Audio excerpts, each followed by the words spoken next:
In this video, we're going to be looking at the structures of the femoral triangle. And so we're going to start off first showing the boundaries of what the femoral triangle are. And the easiest thing for you to do first is to actually feel the bony landmark. Remember, one of the bony landmarks for attachment of inguinal ligament, which is the superior border here, is anterior superior iliac spine. Now, on the skeleton, this is relatively easy to see because it's the ventralmost point of os coxa as part of the iliac component. So the iliac crest actually ends in this anterior superior iliac spine. You can see it looks quite different in the donor because all of the muscles and things are still there. So you can sort of feel it better than you can see it, and my finger's on it right now.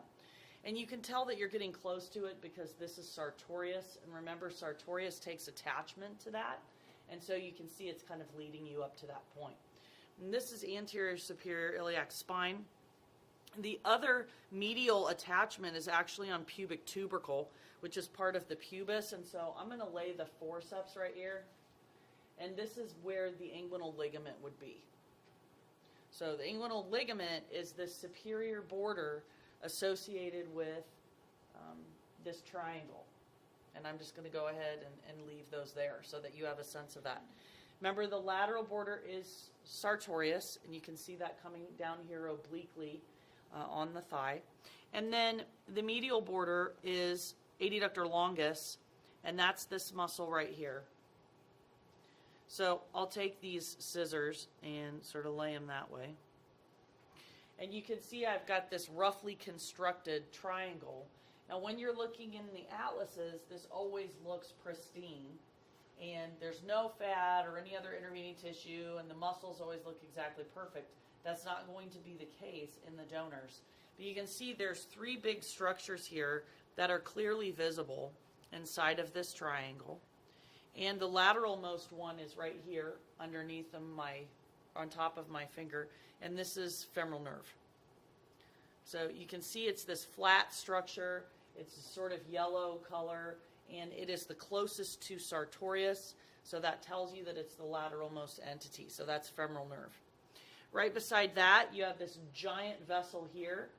This is femoral artery. You can distinguish the arteries from the veins because if you smash the artery, it'll pop right back open on you. It wants to stay patent or open, and it has thick enough smooth muscle walls that it can do that.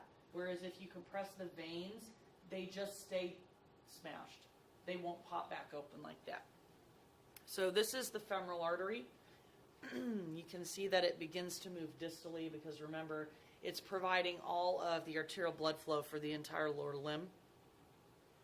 And then if we move the most medially, I can dig this structure out here.